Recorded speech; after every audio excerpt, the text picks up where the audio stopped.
আজকের গল্প সালমা চৌধুরী রচিত আমৃত্যু ভালোবাসি তোকে।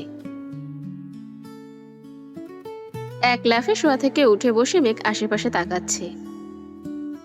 সদ্য ফোটা ভোরের আলোয় মেঘের কুহকি মুখমণ্ডলে চিন্তার ছাপ স্পষ্ট। চোখ কসলাতে গিয়ে দৃষ্টি পড়ে হাতের দিকে। ক্ষণিকের ব্যবধানে ছোট্ট হৃদয় হানা দেয় রাজ্যের অভিমান। গতকাল সকালটা কত মিষ্টি ছিল, আবিরের কণ্ঠে ঘুম ভেঙেছিল। অথচ আজ অষ্টাদশী হৃদয় পোষা ভালোবাসার অনুভূতিগুলো অভিসঙ্গে রূপ নিয়েছে। সে অভিমানী কণ্ঠে বলে, ওনাকে বলে দিস বাসায় ফিরলে সবার সঙ্গেই ফিরবো, আমি এখন ঘুমোবো, আমায় আর ডাকবি না। কথাটা বলেই মেঘ গায়ে লেপ জড়িয়ে শুয়ে পড়েছে। মিম বোনের কথা মতো নিচে গিয়ে সবাইকে জানিয়ে দিয়েছে। একে একে আম্মু, বড় আম্মু, কাকিয়া সবাই ডেকেছে, কিন্তু মেঘের জেদের কাছে সকলেই হার মানতে বাধ্য হয়েছে। তানভীর শীতল কণ্ঠে আবিরকে বলল, বনু যখন এখন যেতে চাইছে না, জোর করে নেওয়ার চেয়ে পরে আমাদের সঙ্গে নিলে ভালো হতো না? আবির গম্ভীর কণ্ঠে বলল, ওকে রেখে যাওয়ার রিস্ক আমি নেব না। আমি আছি তো, মালার সঙ্গে কথা বলার সুযোগই দেব না, চোখে চোখে রাখবো বনুকে। কিভাবে ভরসা করব বল? নিজেকেই তো ভরসা করতে পারছি না। তোর বোন যেন কষ্ট না পায় তার জন্য যতটা সম্ভব সময় দিয়েছি, আশেপাশে থেকেছি, এমনকি 12 বছর পর ওর জন্যই মেহেদি ছুঁয়েছি। এত কিছু করেও তোর বোনের মুখের হাসি ধরে রাখতে পারলাম না। বনু এমনিতেই তোমার উপর রেগে আছে, ওর মনের বিরুদ্ধে জোর করে নিয়ে গেলে যদি আরো বেশি রেগে যায়। আবির নিশ্চুপ। মেঘকে নিয়ে দুশ্চিন্তা আবিরের মনেও ঘুরপাক খাচ্ছে। গতকাল মেঘের বলা কথায় আবির অনেক কষ্ট পেয়েছে। প্রচণ্ড ঠান্ডায় গভীর রাতে নদীর পাড়ে ঘন্টার পর ঘন্টা একাকী বসেছিল।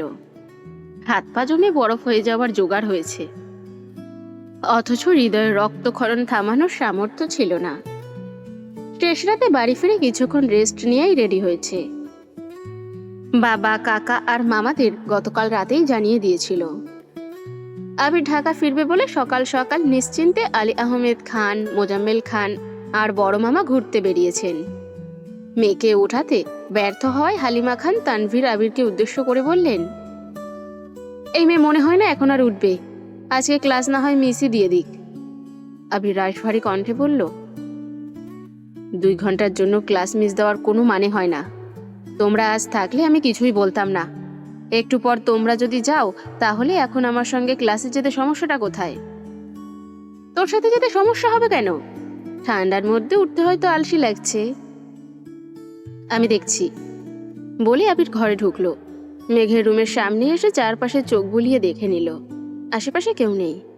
বিছানায় লেপ মুড়ি দিয়ে মেঘ গভীর ঘুমে আচ্ছন্ন।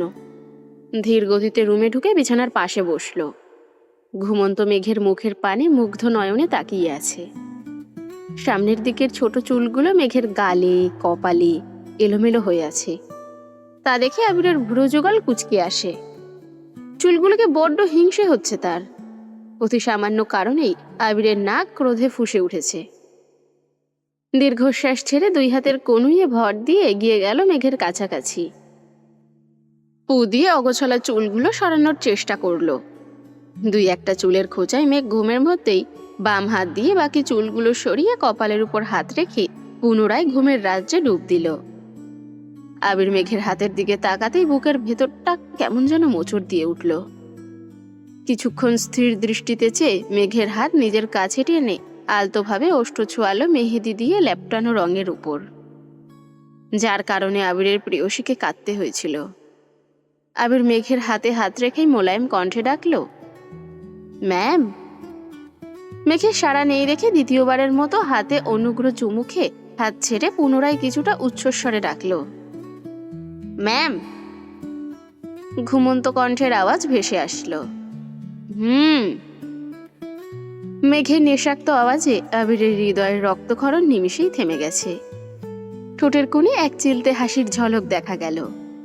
প্রেয়সীর ডাকের প্রত্যুত্তরে সর্বদাই বলা আবির আজ প্রেয়সীর মুখে এই শব্দটা শুনে নেশাগ্রস্ত হয়ে পড়েছে।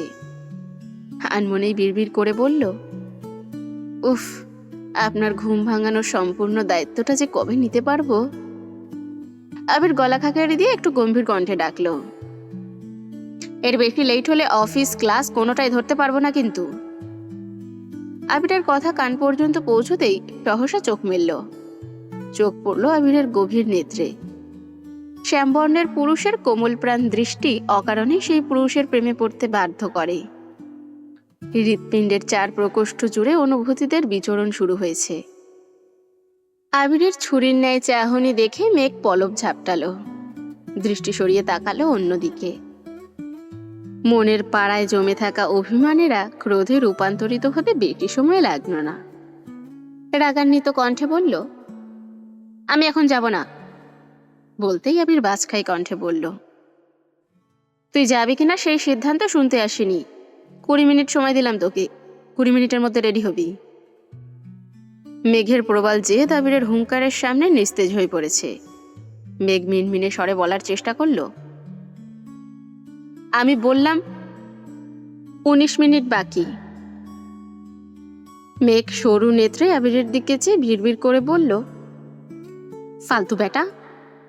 আবির মেঘের চোখে চোখ রেখে বলল, 18। মেঘ বিড়বিড় করতে করতে তাড়াহুড়ো করে বিছানা থেকে নেমে ওয়াশরুমে ঢুকতে গিয়ে ছুটে এসে ব্যাগ থেকে ড্রেস বের করে পুনরায় ওয়াশরুমে ঢুকলো। আবির মুচকি হেসে পকেট থেকে ফোন বের করলো। মেঘ ফ্রেশ হয়ে বেরিয়ে দেখে আবির বিছানায় হেলান দিয়ে ফোন চাপতেছে।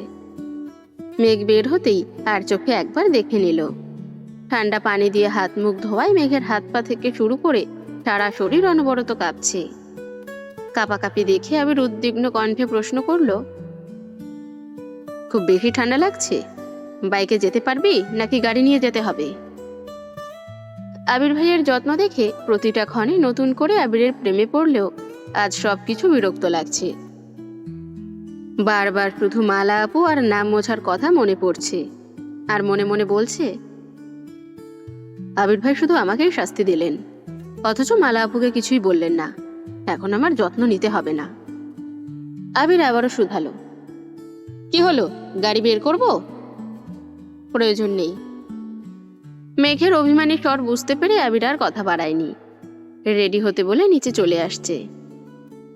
আবির মামি নানু কাজিনদের সঙ্গে কথা বলছে। মেঘ নিচে আসতেই মামিরা তাড়াতাড়ি করে পিঠা খেতে দিয়েছে। এত সকালে রান্না হয়নি, না খেয়ে বের হলে বড় মামা রাগারাগি করবেন। আবির, সাকিব, তানভীর ওরা ভোরবেলায় পিঠা খেয়েছিল। মেঘ অল্পকে সবার থেকে বিদায় নিয়ে অনিচ্ছা সত্ত্বেও মালার রুমে ঢুকলো। মালা শুয়ে শুয়ে ফোন চাপতেছিল। মেঘ স্বাভাবিক কণ্ঠে বলল, আপু আসছি, ভালো থাকবেন। মালা মেঘের দিকে কেমন করে চেয়ে আছে। মিনিটখানেক নীরব থেকে কঠিন স্বরে বলল, তুমিও ভালো থেকো, খুব বেশি ভালো থেকো। মেঘ হতভম্ব হয়ে মালার মুখের পানে তাকিয়ে আছে। মালা ভিতরের সবটুকু আক্রোশ নিয়ে কথাটা বলেছে। মাইশা আপু ঠিক যতটা ঠান্ডা, মালা ঠিক ততটাই উগ্র। সে তার আচরণেই প্রকাশ পায়। ভারী জ্যাকেট, হেলমেট, হ্যান্ড গ্লাভস, বুট পরে হাতের ব্যাগটা মাঝখানে রেখে বসেছে। সকলকে বিদায় দিয়ে রওনা হলো ঢাকার উদ্দেশ্যে। সাকিব আর তানভীর গত রাত থেকে আবিরকে বোঝাচ্ছে, মেঘের আচরণে যতই খারাপ লাগুক, আবির সহজে সেটা মেঘের সামনে প্রকাশ করবে না। কিন্তু সেই খারাপ লাগার মাত্রা বেড়ে গেলে সবটা ঝড় আবিরের উপর দিয়ে যাবে। রাগের বশে নিজের ক্ষতি করে ফেলবে, এই ভয় আছে দুজন। বাইক চলছে নিজস্ব গতিতে। কিছু দূর গিয়ে আবির বাইক থামায়। নিজের ব্যাগ থেকে চাদর বের করে মেঘের গায়ে জড়িয়ে দিয়েছে। কিছু দূর এগিয়ে চায়ের স্টল থেকে চা খেয়েছে। ঢাকা পর্যন্ত পৌঁছতে পৌঁছতে কম করে হলেও 10 বার বাইক থামিয়েছে। সচরাচর বাইক চালানোর সময় আবির এত ব্রেক নেয় না, গন্তব্যে পৌঁছে তবেই থামে। কিন্তু আজ তার ব্যতিক্রম হচ্ছে। প্রিয়সীর অভিমান ভাঙানোর ব্যর্থ চেষ্টা করছে বারংবার। এতটা পথ একসঙ্গে এসেছে, কতবার বাইক থামিয়ে এটা সেটা কিনেছে, চা খেয়েছে, অথচ সম্পূর্ণ পথেই মেঘ নিশ্চুপ ছিল। ভুল করেও একটা বারের জন্য চোখ তুলে তাকায়নি। ভার্সিটির গেটের কাছেই বন্যা, লিজা, সাদিয়া, মিট্টি, মিহনাজ, তামিম সকলে আড্ডা দিচ্ছিল। মেঘ তাদের দেখে আবিরকে বলল, এখানেই নামবো। আবির যথারীতি ব্রেক কষল। মেঘ নেমে হেলমেট খুলতেই তামিম আর লিজা একসঙ্গে বলল, ওই তো মেঘ এসেছে। বাকিরাও মেঘের দিকে তাকিয়ে আছে। মেঘ ঘুরে ওদের দিকে তাকিয়ে হাসার চেষ্টা করলো, কিন্তু এই হাসিতে নেই কোনো মুগ্ধতা। মেঘ কয়েক পা এগোতে আবির পিছু ডাকলো। ক্লাস শেষ হলে ওয়েট করিস, আমি নিতে আসবো। বাইকে হেলমেট পরা আবিরকে দেখে মেহনাজ ভ্রু কুঁচকে তামিমের দিকে তাকালো। দুজন তাকাতাকি করলো কিছুক্ষণ। তামিম বন্যাকে জিজ্ঞাসা করলো, বাইকারটা কে রে বন্যা? বন্যা মুচকি হেসে বলল, যার আশিকিতে মেঘ অত্যাসক্ত। মিহনাজ, তামিম সহ সাদিয়া, মিষ্টি সকলেই একসঙ্গে চেঁচিয়ে উঠল, হোয়াট? বন্যা ভ্রুক্ষেপে উত্তর দিল, এত অবাক হওয়ার কি আছে? মিহনাজ গম্ভীর কণ্ঠে শুধালো, কি হয় মেঘের? চাচাতো ভাই। আপন? হ্যাঁ। ততক্ষণে মেঘ কাছাকাছি চলে আসছে। মেঘের গোমরা মুখ দেখে সাদিয়া আহ্লাদি কণ্ঠে শুধালো, কি হয়েছে আমার জানুটার? বয়ফ্রেন্ড চলে যাচ্ছে বলে মন খারাপ? লিজা, সাদিয়া, মিষ্টি তিনজনেই উচ্চস্বরে হাসছে। বন্যা মৃদু হাসছে। মেঘ বন্যার দিকে রাগী চেহারায় তাকিয়ে আছে। সাদিয়ারা হাসলেও হাসি নেই তামিম আর মিহনাজের মুখে। দুই বন্ধু বারবার চাওয়াচাবি করতেছে। শুভেচ্ছা ক্লাসের দিন গেটের সামনে প্রথমবার মেঘকে দেখেই মিহনাজের ভালো লেগেছিল। অফিসে কাজ থাকায় তাড়াতাড়ি করে অফিসে চলে গিয়েছিল, বিধায় মেঘের সঙ্গে কথা বলতে পারেনি। কিছুক্ষণ পর মেঘ আর বন্যা যখন ক্লাস খুঁজতেছিল, তখন মিহনাজ মেঘকে দেখে ইচ্ছাকৃত ধাক্কা দিতে চেয়েছিল, কিন্তু মেঘ সরে যাওয়ায় ধাক্কাটা লাগেনি। তারপর সিনিয়রের ভাব নেওয়া, ফাজলামো করা, বন্ধুত্ব সবটাই ছিল মিহনাজের প্ল্যান। একবার বন্ধুত্ব হয়ে গেলে সময় সুযোগ বুঝে প্রপোজ করবে, এই আশাতেই এতদিন ছিল। কিন্তু মেঘ অন্য পুরুষে আসক্ত শুনে মিহনাজের মাথায় আকাশ ভেঙে পড়েছে। শীতের সকালেও মিহনাজের শরীর বেয়ে ঘাম ঝরছে, অস্বস্তি লাগছে। শুকনো গলায় ঢোক গিলল। মেঘ ঘড়িতে টাইম দেখে সবার উদ্দেশ্যে রাগী স্বরে বলল, তোরা কি ক্লাসে যাবি নাকি আমি একাই চলে যাব? যাব বলে ওরা ক্লাসের উদ্দেশ্যে রওনা দিল। মিহনাজ ধীর পায়ে হাঁটছে আর তামিমকে উদ্দেশ্য করে বলছে, আমি যে মেঘকে ভালোবেসে ফেলেছি তার কি হবে? টেনশন করিস না, চল ক্লাস শেষ করে আসি, তারপর মেঘকে নিয়ে বসবো।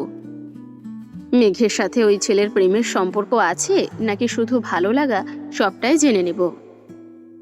বন্যা সামনে থেকে ব্যস্ত গলায় বলল, কিরে তোরা ক্লাস করবি না?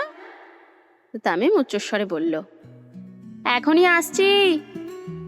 মিহনাজ হাঁটতে হাঁটতে হঠাৎ থমকে দাঁড়িয়ে তামিমের দিকে তাকালো। তামিম নিরুদ্বেগ দৃষ্টিতে চেয়ে প্রশ্ন করল, কি হয়েছে? তোর যদি বন্যাকে ভালো লেগে থাকে তাহলে প্রপোজ করে ফেল। মেঘের মতো বন্যার জীবনে কেউ থাকলে পরে কান্না করিস না। ক্লাস শেষ করে বের হতে না হতেই মিহনাজ বলল, চল তোদের আজকে ফুচকা খাওয়াবো। মিষ্টি প্রশ্ন করল, হঠাৎ কাহিনী কি? প্রেমে টেম পড়ত নাকি? তোরা আমার বান্ধবী, তোদের খাওয়াতে কারণ লাগে নাকি? লিজা হাসতে হাসতে বলল, বান্ধবী বলেই আজ পর্যন্ত একটা চকলেটও কপালে জোটেনি। খাবি কিনা বল? অবশ্যই খাবো, চল। মিহনাজ মেঘের দিকে তাকিয়ে বলল, চল। মেঘ হাসতে করে বলল, তোরা যা, আমার ফুচকা খেতে ইচ্ছে করছে না। ফুচকা না খেলে অন্য কিছু খাবি, তবুও চল প্লিজ। আমি যাব না বললাম তো। লিজা, সাদিয়া, মিষ্টি আর তামিমের জোড়াজোড়িতে মেঘ আর বন্যা দুজনেই রাজি হয়েছে। মিহনাজদের পরিচিত এক ফুচকার দোকানে সবার পছন্দ মতো খাবার অর্ডার দিয়ে চা খেতে খেতে গল্প করছে।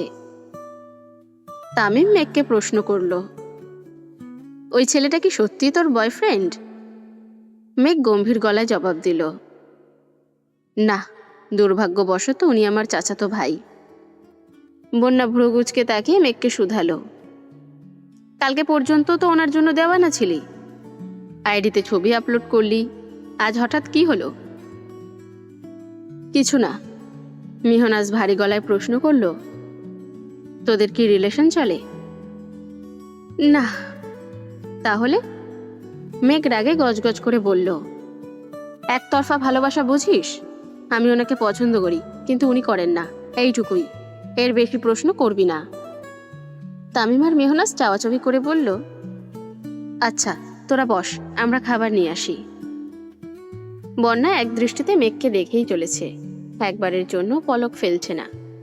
মেঘ চিবুক নামিয়ে বসে আছে। ছটফটে স্বভাবের মেয়েটা আজ এত শান্ত হয়ে বসে আছে, বন্যার একদম ভালো লাগছে না। মেঘকে আপাদমস্তক দেখলো, হাতের মেহেদি ক্লাসেও দেখেছিল, কিন্তু কিছু বলেনি। মেঘ কথা বলছে না দেখে মেঘের হাতের মেহেন্দি ডিজাইন দেখতে দেখতে বলল, এত সুন্দর করে মেহেদি কে দিয়ে দিল? আবির ভাই। বন্যা চোখ বড় করে তাকিয়ে বলল, কি? এটা কিভাবে সম্ভব? সত্যি? হ্যাঁ সত্যি। আবির ভাইয়া মেহেদি দিয়ে দিয়েছেন, তারপরও তোর মন খারাপ? মেঘ পুনরায় চিবুক নামালো। বন্যা হাত উল্টাতেই হাতের তালুয় ল্যাপটানো রং চোখে পড়ল। স্বাভাবিক কণ্ঠে বলল, মাঝখানটা এভাবে নষ্ট করেছিস কেন? আমি করিনি। কে করেছে? আবির ভাই। ও মা, কেন? ওনার নাম লিখেছিলাম তাই। মেঘের কথা শুনে বন্যা স্তব্ধ হয়ে আছে। কি বলবে কিছুই বুঝতে পারছে না, নির্বিকার হয়ে বসে আছে। মেঘের অবস্থা দেখে বোঝা যাচ্ছে কিছু বললে কেঁদে ভাসাবে। বন্যা আশেপাশে মাথা ঘুরালো। লিজারা একটু দূরে বসে তিনজন গল্প করছে, তামিম আর মেহনাজ দূরে।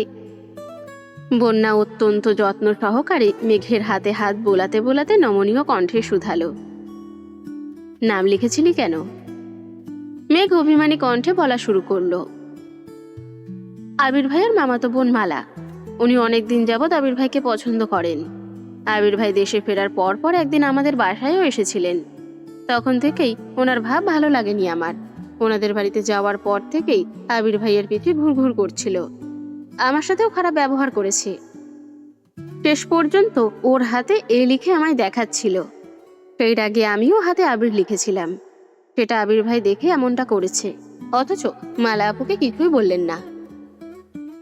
বিরহের অনলে পড়ছে মেয়েটা, বেস্ট ফ্রেন্ডকে সান্ত্বনা দেওয়ার ভাষা পর্যন্ত খুঁজে পায় না।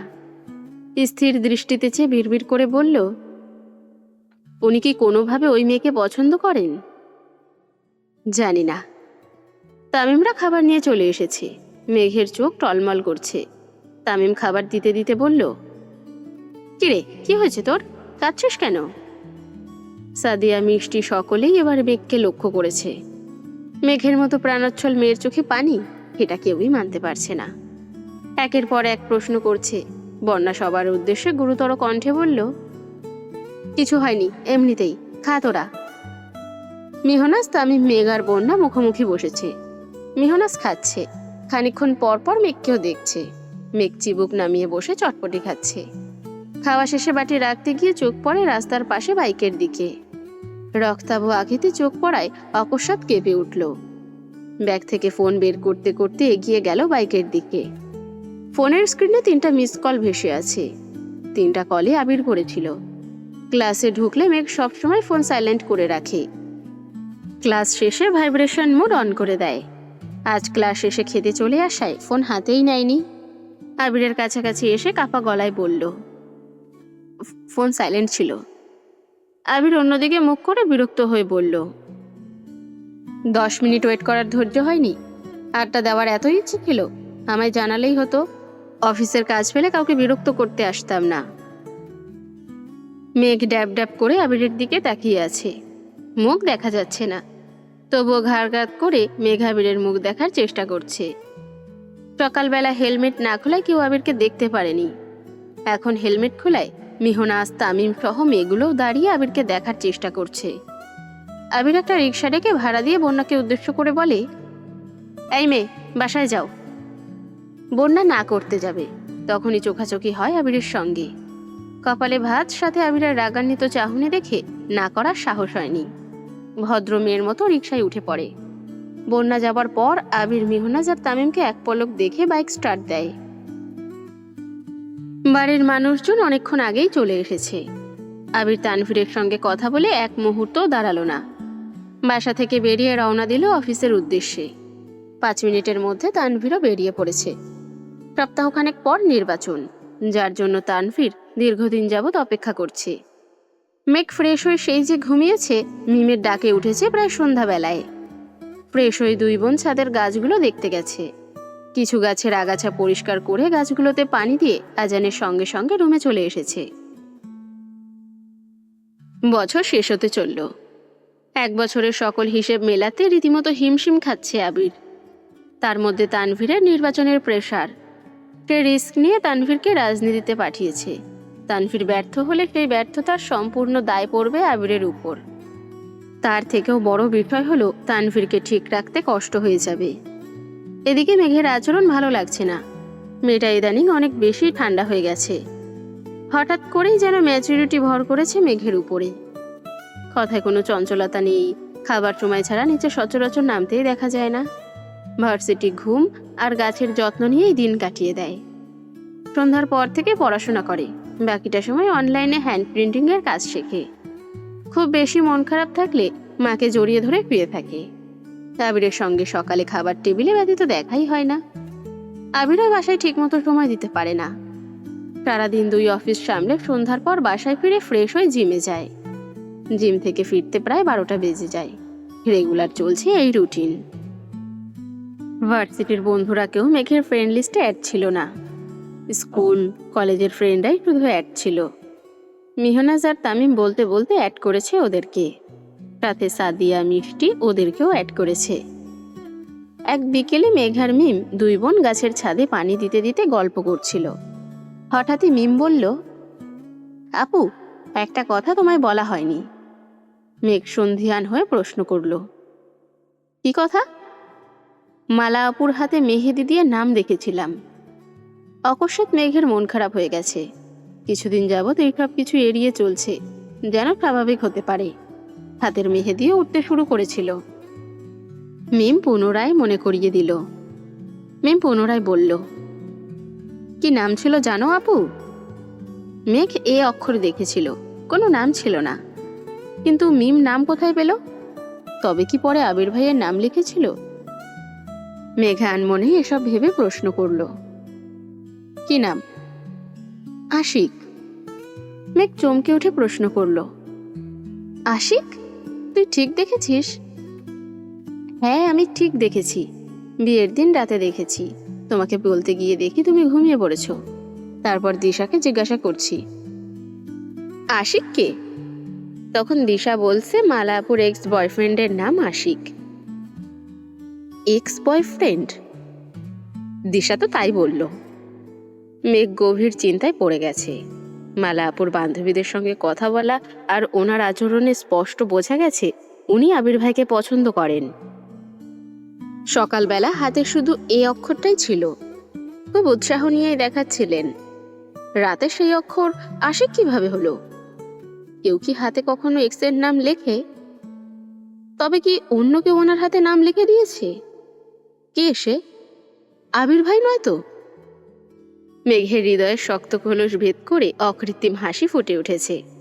তাড়াতাড়ি গাছে পানি দিয়ে রুমে চলে গেছে। ব্যালকানিতে দাঁড়িয়ে আবিরের জন্যই অপেক্ষা করছে। আবির সিঁড়ি দিয়ে উঠতেই মেঘ রুমের দরজা খুলে বেরিয়ে আসলো। ঠোঁটে লেগে আছে মায়াবী হাসি। আবির ভ্রু কুঁচকাল। মেঘ হাস্যোজ্জ্বল মুখে বলল, আবির ভাই। আবির কোনো প্রকার ভাবাবেগ প্রকাশ না করে কিছুটা তপ্ত স্বরে বলল, কিছু বলবেন? মেঘের হাসি মুখ মুহূর্তেই অন্ধকারে ছেয়ে গেছে। আবিরের এমন উত্তর সে আশা করেনি। মুখ গোমড়া করে বলল, আমি যা বলতে চাই তা শোনার ধৈর্য আপনার হবে না। বিরক্ত করার জন্য দুঃখিত। 2 পা পিছিয়ে রুমে ঢুকেই মেঘ দরজা আটকে দিয়েছে। আবির অভিভূতের ন্যায় বন্ধ দরজার পানে চেয়ে আছে। কিছু মুহূর্তের জন্য আবিরের দৃষ্টি স্থির হয়ে রইল। আবিরের মলিন চাহনি দেখে তানভীর নিজের রুমের দরজা থেকেই ডাকল, কি হয়েছে ভাইয়া? বন্ধ দরজা থেকে মনোযোগ সরালো আবির। তানভীরের দিকে না তাকিয়ে ছোট করে বলল, কিছু না। নিজের রুমে পা বাড়াতে যাবে তানভীর পুনরায় বলল, ভাইয়া, তোমার কি কিছুক্ষণ সময় হবে? কেন?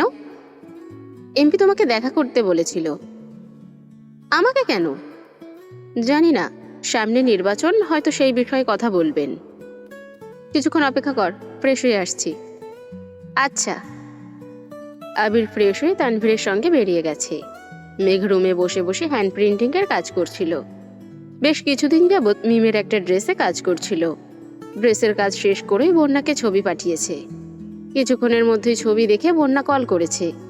দুই বান্ধবী প্রায় 30 মিনিট গল্প করেছে। বন্যা জামা কাপড় সেলাই করতে পারে। মেঘ যেহেতু হ্যান্ড প্রিন্টিং শিখে ফেলেছে, দুই বান্ধবী মিলে অনলাইনে বিজনেস করবে। এই বিজনেসের টাকা দিয়ে তারা দেশের সুন্দর সুন্দর জায়গাগুলো ঘুরবে। তারপর দেশের বাইরে ট্যুর দিতে যাবে। যখন যা ইচ্ছে করবে করতে পারবে, কারো কাছে অনুমতি নিতে হবে না। এসব নিয়েই আড্ডা দিচ্ছিল। কথা শেষ করে মেঘ ড্রেসটাকে নিয়ে হুটোপুটি করে নিচে নামলো, আম্মু, কাকিয়া, আব্বু সবাইকে দেখানোর জন্য। সবার প্রশংসা শুনতে শুনতে মেঘের গাল দুটো লজ্জায় লাল হয়ে গেছে। মিম তো খুশিতে বোনকে জড়িয়ে ধরেছে। আদি ওভারড্রপ থেকে নিজের পাশ থেকে 7টা শার্ট আর টি শার্ট বের করে নিয়ে এসেছে। মেঘ যেন সেগুলোতে কার্টুনের ক্যারেক্টার আর্ট করে দেয়। আদির এমন কাণ্ড দেখে বাড়ির প্রত্যেকেই হাসতে হাসতে ক্লান্ত হয়ে গেছে। এমন সময় তানভীর আর আবির বাসায় ঢুকলো। ড্রয়িং রুমের হাস্যোজ্জ্বল পরিবেশ দেখে তাদের মনোযোগও সেদিকে গেল। মোজাম্মেল খান তানভীরকে উদ্দেশ্য করে ঠাট্টার স্বরে বললেন, দেখো আমার মেয়ে কত সুন্দর করে জামা প্রিন্ট করেছে। আমার মেয়ে বলে কথা। তানভীর ড্রেসটা ভালোভাবে দেখে নিল। ড্রেসটা দেখে বোঝাই যাচ্ছে কাঁচা হাতের কাজ। প্রথমবারে কোনো কাজই পারফেক্ট হয় না, তারপরও দূর থেকে তেমন কিছু বোঝা যায় না। কালার কম্বিনেশন ভালো হওয়াতে দূর থেকে দেখতে মাশাআল্লাহ অনেক সুন্দর লাগছে। তানভীরের পাশাপাশি আবিরও ড্রেসের দিকে তাকালো। চোখাচোখি হলো আবির আর মেঘের। অভিমানে মেঘ চোখ নামিয়ে নিল। কয়েক সেকেন্ড পর আবিরও অন্যদিকে তাকালো। তানভীর আব্বুর ঠাট্টা বুঝতে পেরে সেও মজার ছলে বলল, শুধু আপনার মেয়ে বলে না, আমার বোন বলে এত সুন্দর করে প্রিন্ট করতে পেরেছি। আমার বোনের মতো লক্ষ্মী মেয়ে আর একটাও খুঁজে পাওয়া যাবে না। তানভীরের কথা শুনে সকলেই হাসতে শুরু করেছে। একটা ড্রেস প্রিন্ট করা নিয়ে বাবা ছেলে মিলে মেঘকে নিয়ে টানাটানি শুরু করে দিয়েছে। তানভীর খানিক হেসে আবিরের দিকে তাকিয়ে ভ্রুজোড়া নাচালো। আবিরের রোষ্ট্রাদায় কিছুটা প্রশস্ত হলো। তানভীর যে আবিরকে শোনানোর জন্য ইচ্ছাকৃত বোনকে লক্ষ্মী বলে সম্বোধন করেছে, এটা আবিরের বুঝতে বাকি নেই। আবির আর মেঘের মধ্যে কোনো কিছু নিয়ে মান অভিমান চলছে সেটা বুঝতে পেরেই তানভীর সন্ধ্যা থেকে আবিরকে জিজ্ঞাসা করছে, কিন্তু আবির কিছুই বলছে না। মেঘের বিষয় কিছু বললেই কথা এড়িয়ে যাচ্ছে।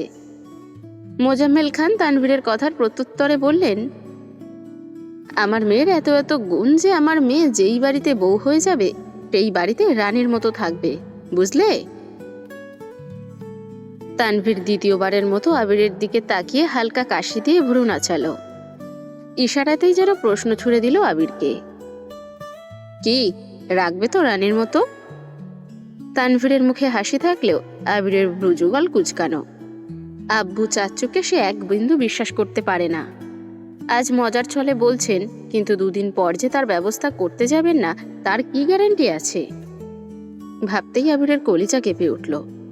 আর এক মুহূর্তও দাঁড়ালো না। সিঁড়ি দিয়ে উঠতে উঠতে মালিহা খানকে উদ্দেশ্য করে বললেন, আম্মু খাবার রেডি করো। মেঘ চোখ জোড়া ছোট করে সিঁড়ির পানেই চেয়ে আছে। অষ্টাদশের অভিমানী মনে অভিমানীরা তীব্রভাবে হানা দিয়েছে। সন্ধ্যাবেলা আবির ভাইকে রাগ দেখালো, অথচ আবির ভাই নিজ থেকে একবারের জন্য কথা বলার চেষ্টা করলো না। ড্রেস দেখে সকলেই প্রশংসা করেছে, কিছু একটা কমেন্টস হলেও করেছে, অথচ আবির ভাই কিছুই বললেন না। পৃথিবীর বুকে এই একটা মানুষের হৃদয় বোধহয় শক্ত পাথরের তৈরি, যেই হৃদয় না আছে কোনো অনুভূতি আর না আছে আবেগ। ড্রেসটা মিমকে দিয়ে দিল। এখনো রং ঠিক মতো শুকায়নি, শুকালেই ব্যবহার করতে পারবে। সবার সঙ্গে মেঘও খেতে বসেছে। আবির একটা ব্যাগে ল্যাপটপ আর কিছু জামা প্যান্ট নিয়ে নিচে এসেছে। ব্যাগ রেখে খেতে বসেছে। খুব তাড়াহুড়োতে খাবার শেষ করছে। আলী আহমেদ খান একবার ব্যাগের দিকে তাকাচ্ছেন, একবার আবিরের দিকে। ছেলের তাড়াহুড়ো দেখে কিছু বলতে গিয়ে বারবার আটকে যাচ্ছেন। অবশেষে শুধালেন, এত রাতে কোথায় যাবে? কাজ আছে। আসবে কখন? 3-4 দিন পর। অফিস? ঢাকাতেই থাকবো, সমস্যা নেই, অফিসে সময় মতো চলে আসবো। ঢাকাতে থাকবে মানে? ঢাকা তোমার কি এমন কাজ যে বাসা ছেড়ে বাইরে থাকতে হবে? আছে হয়তো কোনো গুরুত্বপূর্ণ কাজ। সকলেই নির্বাক। আবির খাবার শেষ করে হাত ধুয়ে ব্যাগ নিয়ে সবার থেকে বিদায় নিয়ে বেরিয়ে পড়েছে। সকলের মতো মেঘও স্তব্ধ হয়ে গেছে। কথাবার্তা নেই, হুট করে বাসা থেকে বেরিয়ে গেলেন। এসব কাজ ছেলেদের পক্ষেই সম্ভব। বাহিরে রাত কাটানো, বড়দের মুখের উপর কথা বলা, বেপরোয়া চলাফেরা, সব স্বাধীনতাই ছেলেদের। মালিহা খান রান্নাঘর থেকে বেরিয়ে আসতে আসতে বললেন, আপনাকে কতবার বলেছি ছেলেকে বিয়ে করাতে? ঘরে বউ থাকলে এভাবে রাত বেরোতে বাইরে ঘুরতে পারবে না। আচ্ছা, দেখছি। দেখতে দেখতে 3 দিন কেটে গেল। আবির এখনো বাসায় ফেরেনি। অভিমানী মেঘ সারাক্ষণ নিজেকে ব্যস্ত রাখে যেন আবির ভাইয়ের কথা মনে না পড়ে। মিম আদির সঙ্গে খেলাধুলাও করে, টিভি দেখে, ক্লাসে যায়। অথচ সারাদিনের ব্যস্ততার মাঝেও হঠাৎ করেই বুকের ভেতর থেকে দীর্ঘশ্বাস বেরিয়ে আসে। কারো কণ্ঠ শোনার জন্য মনটা ছটফট করতে থাকে। সহ্য করতে না পারে কল দিল সেই পাথরের হৃদয়ের মানবকে। পরপর 2বার কল দিল, অথচ রিসিভ হচ্ছে না। মনকে সান্ত্বনা দিচ্ছে, হয়তো ব্যস্ত আছেন। কিন্তু মনটাও মাঝে মাঝে সান্ত্বনা মানতে চায় না। মনটা যেন চিৎকার করে বলছে, তাকে লাগবে মানে লাগবেই, এখন এই মুহূর্তেই লাগবে। মনের কথা রাখতে 3য়বারের মতো ডায়াল করলো, অথচ নো রেসপন্স। 5 মিনিটের মতো নিশ্চুপ বসে রইল মেঘ। বারবার ফোনের দিকে তাকাচ্ছে। মনে হচ্ছে এই বুঝি সেই পাথুরে মানবের কল আসলো। নিজের প্রতি রাগ আর অভিমান বেড়েই চলেছে। নিজে রাগ করে নিজেই বেহায়ার মতো কল দিয়ে যাচ্ছে, অথচ আবির ভাই রিসিভও করছেন না। রাগে ক্ষোভে একসময় 2 চোখ বেয়ে পানি পড়তে শুরু করেছে। বিকেল পেরিয়ে রাত হয়ে গেছে, অথচ আবির ভাইয়ের কোনো খবরই নেই।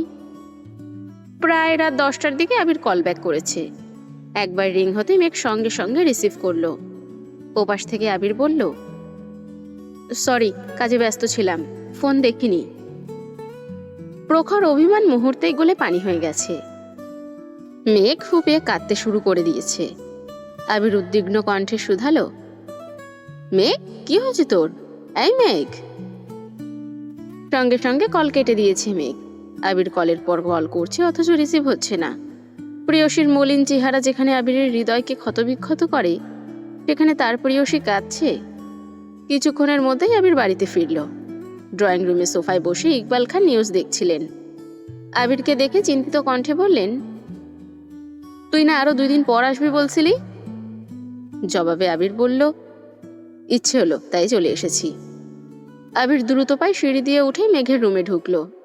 মেঘ বিছানায় উপর হয়ে শুয়েছিল, হয়তো ঘুমিয়ে পড়েছে। আবির ব্যাগটা চেয়ারের উপর রাখতেই মেঘ উঠে বসেছে। তিক্ত চোখে এক পলক আবিরকে আপাতমস্তক দেখেই চিবুক নামিয়ে নিল। আবির মেঘের কাছাকাছি এসে প্রশ্ন করল, কি হয়েছে তোর? মেঘের নিস্তব্ধতা দেখে আবির মেঘের কপালে হাত দিয়ে জ্বর পরীক্ষা করল।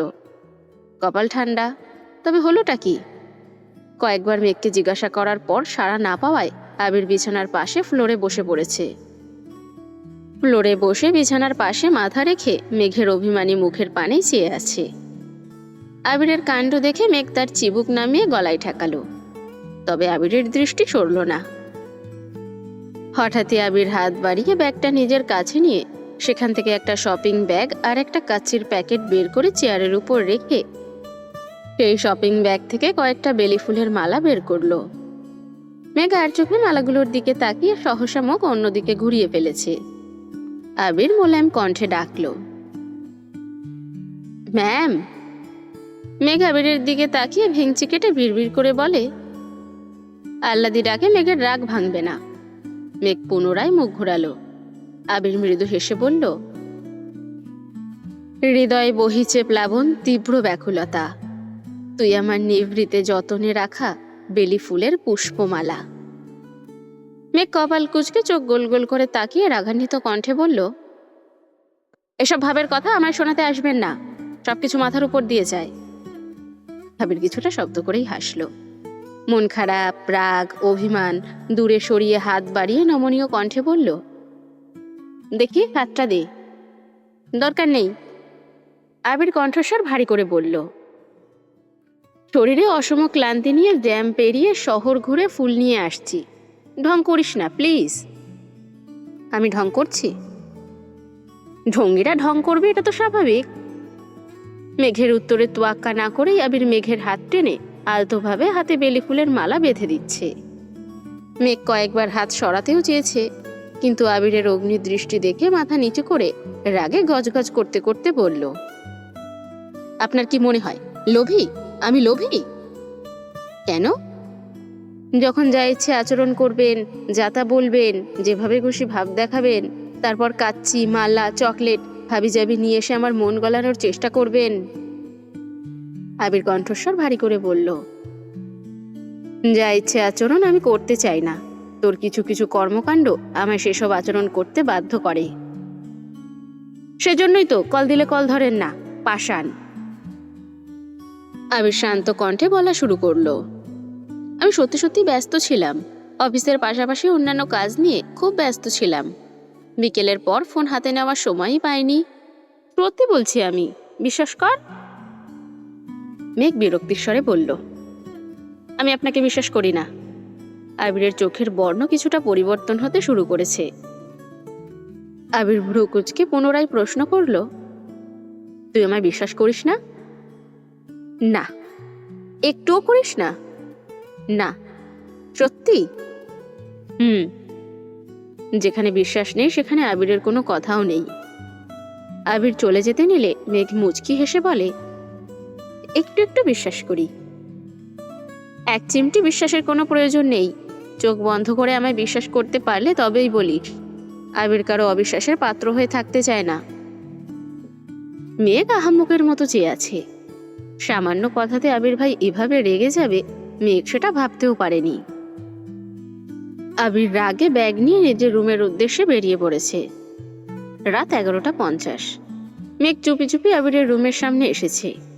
ড্রয়িং রুমের একটা লাইট ব্যতীত পুরো বাড়ির লাইট অফ। 12টায় নিউ ইয়ার। এজন্যই মূলত আবির ভাইকে বেশি মিস করছিল। কল দিয়েই বলতো, কিন্তু আবিরের কণ্ঠ শুনে নিজেকে স্বাভাবিক রাখতে পারেনি। বুকের ভেতরের অভিমানের পাহাড় গলতে শুরু করেছিল। নতুন বছর প্রিয় মানুষের সঙ্গে কাটাবে ভেবেই সন্ধ্যায় ছাদ থেকে অনেকগুলো ফুল এনে সেগুলো সাজিয়েছে। সাথে একটা সুন্দর গিফট কার্ড বানিয়ে তাতে ডিজাইন করে হ্যাপি নিউ ইয়ারও লিখেছে। সাথে সুন্দর একটা চাবির রিং কিনে এনেছে। মানুষ বলে বছরের প্রথম দিন যেভাবে কাটে সারা বছর নাকি সেভাবেই কাটে। কুসংস্কার জেনেও মেঘের ইচ্ছে সে আবিরের সাথে নতুন বছর শুরু করবে। গিফটগুলো নিয়ে আস্তে করে দরজা ধাক্কা দিতেই চোখ পড়ে বিছানার দিকে। সামান্য আলোতে আবিরের নাক আর কপাল দেখা যাচ্ছে। লেপে ঢাকা সম্পূর্ণ শরীর। মেঘ সেখানে দাঁড়িয়েই পায়ের নুপুর দুটোকে নিচ থেকে হাত দিয়ে উপরে তুলে পায়ের মাংসল অংশে আটকে দিয়েছে, যেন হাঁটলে শব্দ কম হয়। খুব সতর্কতার সহিত পা রাখল রুমের মধ্যে। গিফটগুলো যত্ন সহকারে টেবিলের উপর রেখে তাকালো আবিরের অভিমুখে। গত 3 দিন ঠিকমতো ঘুম খাওয়া কিছুই হয়নি। ক্লান্তিতে আবিরের চোখের পাতা বারবার বন্ধ হয়ে আসছিল, তাই রুমে এসে শাওয়ার নিয়েই শুয়ে পড়েছে। মেঘ আবিরের মাথার কাছে দাঁড়ানোতে আবিরের থুতনি পর্যন্ত দেখা যাচ্ছিল। থুতনির নিচ থেকে বাকি শরীর লেপের নিচে ঢাকা। মেঘের বুকে চাপা দীর্ঘশ্বাস হয়ে বেরিয়ে আসছে। সঙ্গে সঙ্গে ঢোক গিলে নিজের নাক মুখ চেপে ধরল। একবার আবির ভাই বলেছিল, নিঃশ্বাসের শব্দে আমি তোর অস্তিত্ব উপলব্ধি করতে পারি। পুরনো কথাটা মনে পড়তেই নাক মুখ চেপে ধরেছে। এবার আর কোনোভাবেই ভাসা যাবে না। মন বারবার চলে যেতে বলছে, অথচ মেঘ দৃষ্টি সরাতে পারছে না। আবির ভাইয়ের ঘুমন্ত মায়াময় চেহারার পানে মুগ্ধ আঘাতে চেয়ে আছে। যে মানুষটার উপস্থিতি হৃদয়ে তোলপাড় চালায়, যার শানিত দৃষ্টি হৃদয়টাকে ক্ষতবিক্ষত করে, সেই মানুষটা কি সুন্দর করে ঘুমিয়ে আছেন। অষ্টাদশীর মনের রাজ্যে অনুভূতিরা সব অভিমান ভুলে নবরূপে সেই শ্যামবর্ণের পুরুষের প্রেমে পড়তে বাধ্য হয়েছে। স্থির দৃষ্টিতে চেয়ে মনে মনে বিড়বিড় করে বলল, আপনি এত কিউট কেন? মনে হয় আল্লাহ আপনাকে বানানোর সময় কিউটনেসের ডিব্বা আপনার উপর ঢেলে দিয়েছিল। ব্যালকনি থেকে আসা কনকনে ঠান্ডা বাতাস গায়ে লাগতেই শরীরের লোম দাঁড়িয়ে পড়েছে। সেই সঙ্গে মেঘও কেঁপে ওঠে। এই ঠান্ডায় বেশিক্ষণ এখানে থাকা যাবে না। শরীরের কম্পনের শব্দেই আবির ভাই সজাগ হয়ে যাবে। বারবার যেতে চাইছে, কিন্তু ঘুমন্ত আবির ভাইকে দেখার লোভ সামলিয়ে যেতে পারছে না। কে বলবে এই মেয়ে গত 9 বছর যাবৎ আবিরকে সহ্যই করতে পারত না। আবির বাড়ি ফিরেছে সবেমাত্র 6 মাস হয়েছে। এতেই আবিরের প্রতি পুরোপুরি আসক্ত হয়ে পড়েছে। যে মেয়ের রাগ আর জেদের কাছে খানবাড়ির প্রতিটা সদস্য হার মানত, সেই মেয়ের রাগ অভিমান এখন আবিরের রাগের সামনে তুচ্ছ। ভালোবাসা বোধহয় এমনই হয়, শত রাগের পরেও প্রিয় মানুষটার উপস্থিতি হৃদয় প্রশান্ত করে তোলে। দেওয়াল ঘড়ি টিন টিন শব্দে মেঘের ঘোর কাটে। ঘাড় ঘুরিয়ে সেদিকে তাকিয়ে দেখল ঘড়িতে 12টা বাজে। বুক ধুকপুক করতে শুরু করেছে। মনে অপরাধমূলক কাজ করার নিষিদ্ধ ইচ্ছে জেগেছে। বুক ফুলিয়ে অনেকটা শ্বাস টেনে নিঃশ্বাস আটকে আবিরের কপাল বরাবর মুখ এগিয়ে নিল। উদ্দেশ্য আবিরের কপালে চুমু খাবে। একটু সামনে এগোতেই বুকের ভেতরটা অস্বাভাবিকভাবে কাঁপতে শুরু করেছে। অষ্টাদশী বুঝতে পারছে এই কাজ তার পক্ষে সম্ভব না। ঘন ঘন নিঃশ্বাস ফেলতে শুরু করেছে। নিজেকে সামলাতে বাম হাত দিয়ে মুখ চেপে চলে যাওয়ার জন্য পা বাড়াবে, অমনি ডান হাতে টান অনুভব করে। কয়েক সেকেন্ডের ব্যবধানে নিজেকে বিছানায় আবিষ্কার করল। আবির মেঘের ডান হাতে জোরে টান দেয়। মেঘ আবিরের উপর এসে পড়ে। তৎক্ষণাৎ মেঘকে উপর থেকে পাশে সরিয়ে আবিরের গায়ে লেপ দিয়ে মেঘের গা ঢেকে দিয়ে মেঘের কাঁধের দুপাশে 2 হাতে ভর দিয়ে মেঘের মুখোমুখি উপর হয়ে শুয়েছে। আবিরের শরীরে না আছে লেপ, না আছে শীতের ভারী কোনো জ্যাকেট। একটা ট্রাউজার আর ফুল হাতা টি শার্ট পরনে। মেঘ তাতে দাঁত চেপে ধরে আছে, বন্ধ 2 চোখের পাতা। হাত খোপায় বাঁধা চুলগুলো খুলে এলোমেলো হয়ে আছে। 2 হাতে বেলি ফুলের মালা। বেলি ফুলের সুবাস ছড়াচ্ছে রুমে। আবির নিশ্চুপ, দৃষ্টি মেঘেতে নিবদ্ধ। মেঘ নিবু নিবু চোখে তাকাতেই আবিরের ঘনিষ্ঠতা উপলব্ধি করল। পুনরায় চোখ বন্ধ করে ফেলেছে। অষ্টাদশী হৃদস্পন্দের মাত্রা বেড়েছে কয়েক গুণ। বেলিফুলের সুবাসের সঙ্গে আবির ভাইয়ের শরীর থেকে আসা তীব্র ঝাঁঝালো গন্ধে মাতোয়ারা হয়ে যাচ্ছে। আবির ভাইয়ের এত কাছাকাছি আসায় মেঘের শরীরের রক্ত সঞ্চালন বেড়েই যাচ্ছে। অজানা শিহরণ বইছে শরীরে। আবিরের আঁখি যুগলে ঘুম লেপ্টে আছে। শান্তিময় ঘুমের দেশে নিমগ্ন ছিল আবির, কিন্তু অষ্টাদশীর অনাদেয় কর্মকাণ্ড আবিরের গভীর ঘুমের ব্যাঘাত ঘটিয়েছে। আবির ঘুমো ঘুমো চোখে মেঘকে দেখল। মেঘ কয়েকবার ঢোক গেলে ভয়ে ভয়ে চোখ মেলল। চোখাচোখি হলো আবিরের সঙ্গে। লেপের ভেতর মেঘের শরীর ঘামতে শুরু করেছে। বুকের ভেতর প্রবল ঝড় বইছে। মেঘ চোখ নামিয়ে বলতে চেষ্টা করল, আমার। আবির এক হাতে শরীরের সম্পূর্ণ ভর ফেলে অন্য হাতের আঙ্গুল দিয়ে মেঘের ঠোঁট স্পর্শ করল। অমনি মেঘ পাথর বনে গেল। আবিরের দৃষ্টি, স্পর্শ কোনো কিছুই আজ স্বাভাবিক নয়। অষ্টাদশীর মস্তিষ্ক জুড়ে চিন্তাপাক ঘুরপাক খাচ্ছে। কি হতে চলেছে তার সাথে? একদিকে আবির ভাইয়ের কাছে ধরা পড়ার ভয়, অন্যদিকে আবির ভাইয়ের এত কাছে আসা। প্রচণ্ড অস্বস্তিতে ভুগছে মেঘ। দীর্ঘকালীন নীরবতা ভেঙে আবির ঘুমো ঘুমো কণ্ঠে বলল, নিষেধ অমান্য করার শাস্তি তবে দিতেই হচ্ছে। মেঘ বিপুল চোখে তাকিয়ে আছে। শরীরের কম্পন তীব্র থেকেও তীব্রতর হচ্ছে। ভয় নাক ঘামছে। আবির ঠোঁটের ওপর থেকে আঙ্গুল সরিয়ে মেঘের নাকের ঘাম মুছে পুনরায় কাঁধের পাশে হাত রাখল। মেঘের গলা ভার হয়ে আসছে, কথা আটকে যাচ্ছে। জোরপূর্বক বলল, সরি।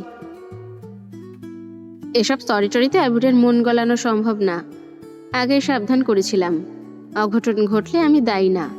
তারপরেও কথা মানিসনি। ধ্বংসের দ্বার প্রান্তে এসেছিস। মেঘ ভয় ভয় বলল, প্লিজ ছাড়ুন। আবির ভ্রু কুচকে বলল, ধরি তো নি, ছাড়বো কেমন করে? সরুন, আমি যাব। এত সহজে তো সরছি না ম্যাম। আপনি অপরাধ করেছেন, শাস্তি আপনাকে পেতেই হবে। মেঘ চোখ বন্ধ করে ফেলেছে। আজ তার সঙ্গে কি হতে চলেছে সে নিজেও জানে না। এদিকে আবির ভাই ভর রেখেই অষ্টাদশীর মুখোমুখি এগিয়ে যাচ্ছে। দুজোড়া ওষ্ঠের মাঝে শুধু কয়েক সেন্টিমিটারের ব্যবধান। মেঘের চোখ বন্ধ, ক্রমাগত কাঁপছে ওষ্ঠাদ্বয়। তখনই আবিরের ফোনের রিংটন বেজে উঠল। রিংটনের শব্দে আবির মেঘের কাছ থেকে সরে শোয়া থেকে উঠে বসল। মেঘের এলোমেলো চুলের নিচে আবিরের ফোন। মেঘ মাথা তুলে হাত বাড়িয়ে ফোনটা হাতে নিয়ে স্ক্রিনে তাকাতেই দেখল মালা নামে সেভ করা নাম্বার থেকে কল এসেছে। ফোন এগিয়ে দিল আবিরের দিকে। মেঘের লজ্জায় লালিত মুখমণ্ডল মুহূর্তেই বদলে গেছে। ক্রোধে চোখ দুটো জ্বলছে। মালা নাম দেখে আবির সাইলেন্ট করে ফোন পাশে রেখে দিয়েছে। মালা আপু রাত বিরাতে আবির ভাইকে কল করে, এটা মেঘ সহ্যই করতে পারছে না।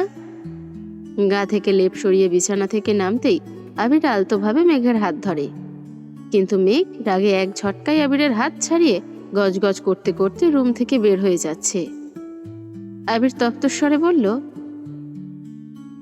শাস্তিটা তোলায় রইল, পরের বার ছাড় দেব না। মেঘ রাগে আবিরের দিকে তাকিয়েছে, দরজাটা ঠাস করে লাগিয়ে রুমে চলে গেছে। মালা আপু আবির ভাইকে পছন্দ করে, হয়তো আবির ভাই পছন্দ করেন না। মিমের বলা ঘটনা যদি সত্যি হয়, তবে মালা আপুর হাতে আশিক নাম আবির ভাই লিখিয়েছেন, আর সেই কাজ মেঘের জন্যই করেছেন।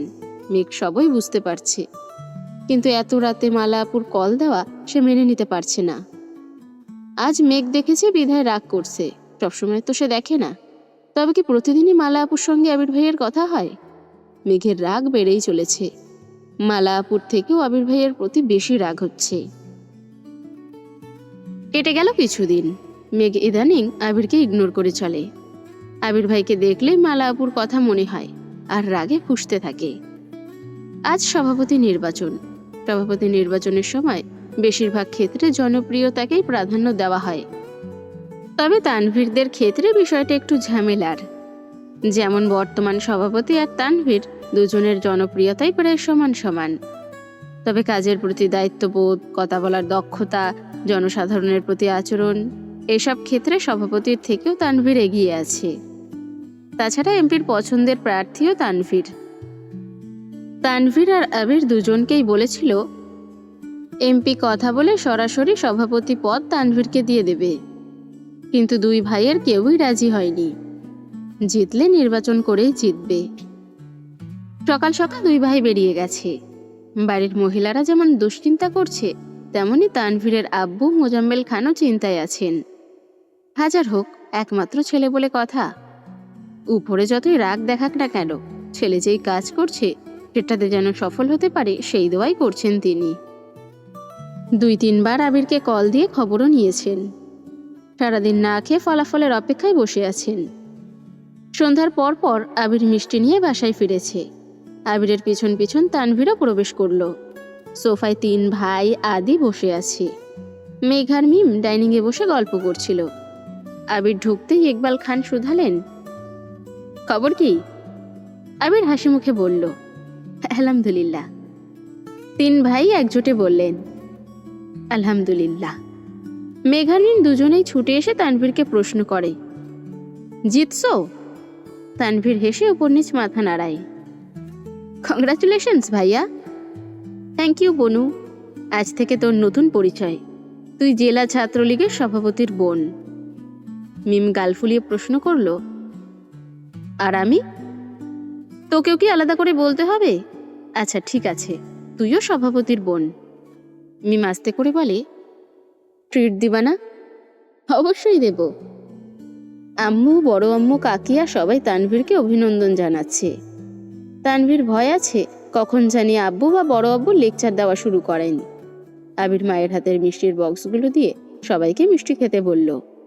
তানভীর সিঁড়ি পর্যন্ত যেতেই মোজাম্মেল খান ভারী কণ্ঠে বললেন, মিষ্টি ভাবি কেন দিবে? তানভীরের উচিত সবাইকে মিষ্টি মুখ করানো। তানভীর আতকে ওঠে, আব্বু তাকে মিষ্টি খাওয়াতে বলছে? ভাবা যায়?